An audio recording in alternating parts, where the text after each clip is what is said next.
और विष्णु जी, आपसे मैं जानना चाहूंगी, क्योंकि जिस तरीके से वो तस्वीरें सामने आई थी, तमाम सबूत देखने को मिले थे, चाहे त्रिशूल की आकृति की बात करें या फिर और जो तस्वीरें देखने को मिली थी, इसके अलावा क्योंकि लगातार आपकी तो नजर शुरू से ही है इस पूरे मामले में, इस केस में, तो और क्या वो सबूत थे जो निकलकर सामने आए?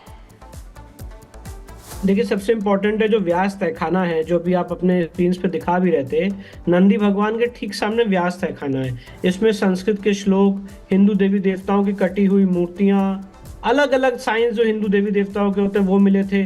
देवी देवताओं को रखने के लिए जो आले बने होते हैं हर मंदिर में, वो रखे हुए थे। साथ ही साथ इसमें आपको डमरू का निशान, स्वास्तिक का निशान, ये इस पूरे तथाकथित मस्जिद में चारों तरफ मिलेगा, जो किसी भी इस्लामिक स्ट्रक्चर में नहीं हो सकता है। वजू टैंक के अंदर शिवलिंग मिला ही मिला है। जो पश्चिमी दीवार है वो चीख चीख के कह रही है कि एक हिंदू मंदिर का परिसर है।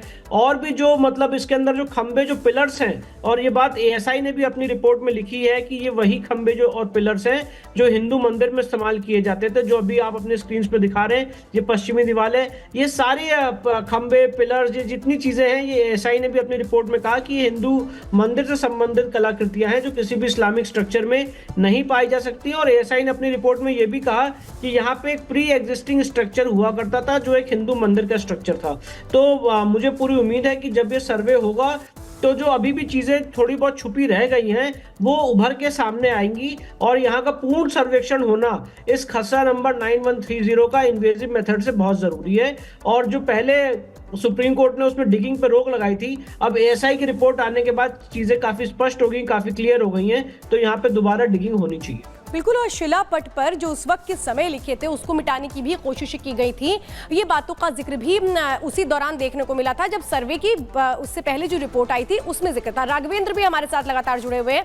राघवेंद्र, बताइए, इंतजार बहुत बड़ा है कि आखिर कोर्ट क्या फैसला सुनाता है, क्या माने कितनी देर में फैसला आएगा?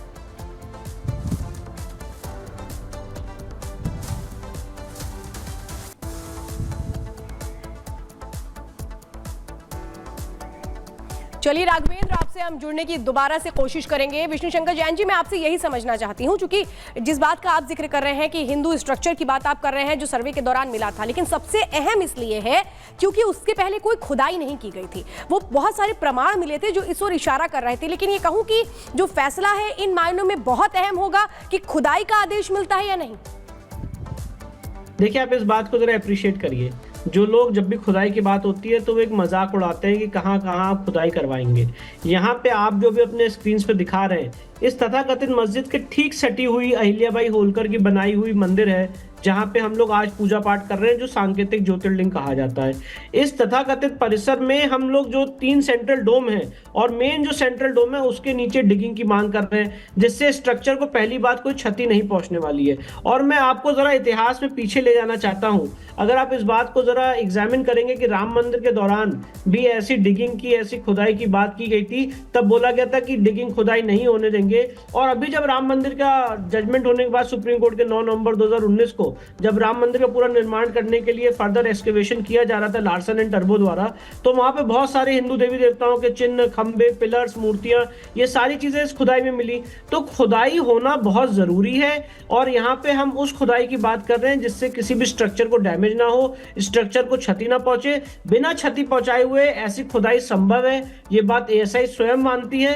तो मेरे हिसाब से ये डिगिंग का प्रोसेस होना चाहिए, और डिगिंग का प्रोसेस होने के बाद जो एक पक्ष ये मानता है कि वहां पे 100 फुट का स्वयंभू आदि विश्वेश्वर का शिवलिंग आज भी मौजूद है, जो मिट्टी से भरा हुआ है, जो जीपीआर सर्वे में नहीं आ पाया था। बिल्कुल विष्णु जी, जैसा आप कह रहे हैं, और एक बार ग्राउंड का भी रुख कर लेते हैं। हम दोबारा आपसे बातचीत करेंगे, चर्चा लगातार जारी है। राघवेंद्र हमारे साथ बने हुए हैं। राघवेंद्र, याचिकाकर्ताओं से आप बातचीत अभी कर रहे थे, जाहिर तौर पर उम्मीदें उनकी भी बहुत ज्यादा है, और उम्मीद इस पक्ष को लेकर है कि फैसला उन्हीं के पक्ष में आने वाला है, क्योंकि एएसआई रिपोर्ट को भी कहीं ना कहीं इस फैसले में कंसीडर किया जाएगा।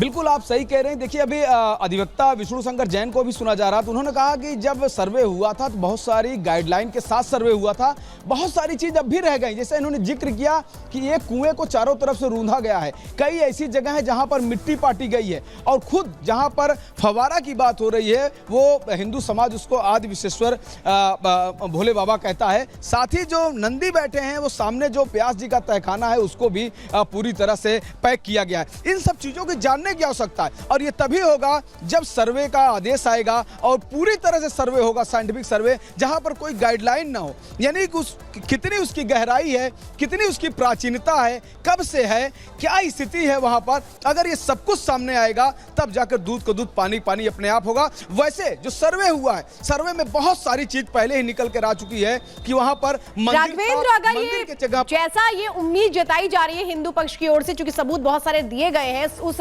सर्वे रिपोर्ट के जरिए जिसमें हिंदू मंदिर होने की बात निकलकर सामने आती है, बहुत सारे चिन्ह भी हैं, लेकिन ये कहूं कि इसी कड़ी में बहुत बड़ी जीत होगी अगर पक्ष में फैसला आता है। हालांकि मुस्लिम पक्ष ही कह रहा है कि इस तरह के सर्वे की कोई जरूरत ही नहीं है, तो अनावश्यक है। बिल्कुल, वो तो देखिए नहीं चाहेंगे कि उस पर सुनवाई आगे चले या अलग अलग मुकदमों चले, लेकिन हिंदू समाज पूरी तरह से फैसला चाहता है और चाहता है कि इस पर आर्डर हो, क्योंकि ये सच्चाई हिंदू समाज मान के चल रहा है तमाम तथ्यों के द्वारा, तमाम जो लेखनी है और तमाम जो शास्त्रों में बात है, तमाम तरह के जो प्रमाण भी आए हैं, इन सब चीज़ों पर आया है। अब देखिए हमारे साथ यहाँ पर जो खुद पैरोकार हैं सोहन जी, बताएंगे सोहन जी क्या चाहते हैं आप, अब क्या उम्मीद है आप?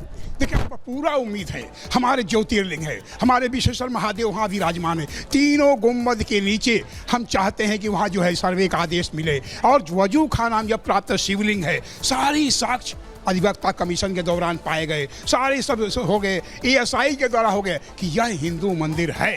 और इसमें फिर कुछ ऐसे जैसे 8 खाने हैं बचे हुए, वजू खाना प्राप्त शिवलिंग है, तीनों गुम्बद के नीचे हमारा ज्योतिर्लिंग विराजमान है, उनका भी सर्वे हो ताकि यह स्पष्ट पता चले। कुछ मिनटों की दूरी पे हैं आप, वादिनी हैं आप, लंबा संघर्ष कर रही हैं, आपके ही लड़ाई पर सर्वे भी हुआ था, क्या उम्मीद है आप?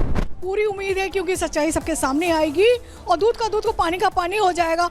हम लोग चाह रहे हैं जो वजू खाना है उसका भी सर्वे तुरंत होना चाहिए, हाँ तुरंत। एक अंदर कुएं की भी बात आ रही, उसको पैक किया, आप तो देखी थी जब 90 दिन सर्वे चला था। जी बिल्कुल, हम लोगों ने सब कुछ देखा था, हम लोग उस समय चुप लगा दिया गया जाता था कि आप लोग कुछ नहीं कहेंगी, मगर सच्चाई अब खुल करके सबके सामने आना चाहिए कि वो मंदिर है और ये लोग महाजिद लगा के बैठे हैं। बिल्कुल, देखिए राघवेंद्र, उम्मीदें बहुत है वहां पर।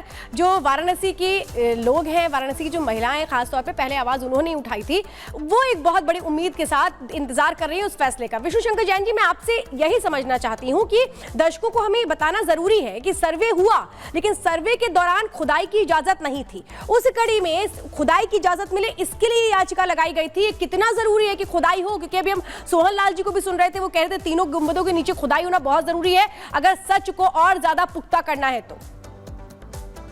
देखिए, मैं आपको बताना चाहता हूँ, थोड़ा सा इसको लीगल पर्सपेक्टिव में समझना बहुत ज़रूरी है। 21 जुलाई 2023 को ऑनरेबल डिस्ट्रिक्ट कोर्ट वाराणसी ने यहाँ पे खुदाई के आदेश दिए थे, और अगर आपको याद होगा तो ASI की जो 40 मेंबर की टीम थी वो 24 जुलाई को सुबह 7 बजे सारे खुदाई के सामग्री के साथ वहाँ पहुँच गई थी खुदाई करने के लिए। उसी समय अंजुमन इंतजामिया ने सुप्रीम कोर्ट का रुख किया था और सुप्रीम कोर्ट ने 24 जुलाई को इसमें 2 दिन की रोक लगा दी थी। उसके बाद इलाहाबाद हाईकोर्ट में 25, 26 और 27 जुलाई को 3 दिन इसकी हियरिंग हुई और 3 अगस्त को इलाहाबाद हाईकोर्ट का फैसला आया, जिसमें सर्वे पे तो उन्होंने परमिशन दी कि हाँ सर्वे होना चाहिए, पर जो खुदाई की बात थी उस पे ASI से एफिडेविट लेने के बाद वहां पे खुदाई करने से उस पे मना कर दिया गया, रोक लगा दी गई कि नॉन इन्वेजिव मेथड से आप सर्वे नहीं करेंगे। यही बात जब सुप्रीम कोर्ट में गई तो सुप्रीम कोर्ट ने भी इसी बात को अपहोल्ड किया कि नॉन इन्वेजिव मेथड से सर्वे होगा और आप इसमें कोई भी खुदाई या इन्वेजिव मेथड्स यूज नहीं कर सकते हैं। तो इसीलिए उस सर्वे का जो स्कोप था जो ASI ने कंडक्ट किया था उसमें काफी हद तक जो GPR मेथड्स हैं, जो साइंटिफिक मेथड्स हैं, उसका उपयोग करके सर्वे किया गया था, पर जहां जहां खुदाई की आवश्यकता थी वहां पे ASI खुदाई नहीं कर पाया था। इसीलिए मैं आपके सामने बहुत जिम्मेदारी से कह रहा हूं कि 4 ऐसे चेंबर्स है जहां पे मिट्टी भरी हुई है, जहां पे उसको देखना बहुत जरूरी है, दीवार हटा के, आर्टिफिशियल वॉल हटा के, कि वहां पे क्या साइंस और सिंबल्स मिल रहे हैं। कुआं पाया गया GPR सर्वे में, क्योंकि ज्ञान व्यापी बोल रहे हैं हम, व्यापी मतलब कुआं व्यापी पाया गया है इस GPR के सर्वे में, पर वहां पे हम अंदर नहीं जा पाए क्योंकि वहां पे ऑलरेडी रिस्ट्रिक्शन लगा हुआ था सुप्रीम कोर्ट का। इसीलिए ये मांग की गई है कि यहाँ पे इन्वेजिव मेथड से जहां पे हम खुदाई कर सके, ASI को छूट मिले कि वो इस परिसर में अंदर जाके खुदाई करके सर्वे कर सके, ऐसी मांग हमने फास्ट ट्रैक कोर्ट में वाराणसी की है। बिल्कुल। और आचार्य विक्रमादित्य भी हमारे साथ लगातार बने हुए हैं। आचार्य, जिस तरीके से विष्णु शंकर जी कह रहे हैं कि वो तमाम सबूत सामने आए थे जो तस्वीरों में आप देख भी सकते हैं, चाहे वो पश्चिमी दीवार की बात करें, व्यास जी के तहखाने की बात करें, और जैसा कोई की बात सामने आ रही है, इन सबूतों के बाद ही और ज्यादा उम्मीद बढ़ी कि अब इसकी खुदाई होनी चाहिए। तो आखिरकार मुस्लिम पक्ष को समस्या क्यों आ रही है इस बात में? खुदाई होने दे, जो सत्य है वो सामने आने दे, इसको छुपाने की या फिर मामले को डिरेल करने की कोशिश क्यों की जा रही है? देखिए, वास्तविक तौर पे एक बात समझिए कि सर्वे पहले माननीय न्यायालय ने सर्वे करने के लिए कहा, सर्वे कराया गया, सर्वे के अंदर सारे तथ्य सामने आए और सारे तथ्य जिस प्रकार के आने चाहिए कोई संशय नहीं था।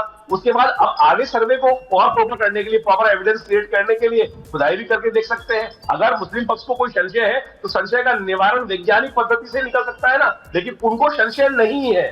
उनको पता है कि जितनी ज्यादा इन्वेस्टिगेशन होगी सत्य सामने आ जाएगा, चोरी पकड़ी जाएगी, चोर कौन है सामने दिखाई दे रहा है, और मुस्लिम पक्ष इससे भाग रहा है। वास्तविक तौर पर टाइम डिलेइंग टैक्टिक्स है। उनको ये लगता है कि इस देश में सरकारें बदल जाएंगी, सरकारें किसी न किसी प्रकार से कुछ और आ जाए, कहीं से कोई सपोर्ट मिल जाए। इस देश में जो डिले करने की पिछले 70 सालों से टेक्निक चलती रही है कि सत्य को सामने स्वीकार ही नहीं। कई सवाल हैं कि क्या पूजा का हक मिलेगा, मंदिर निर्माण को लेकर क्या परमिशन मिलती है, सभी की नजर इस पर बनी हुई है। आप लोगों का बहुत बहुत शुक्रिया।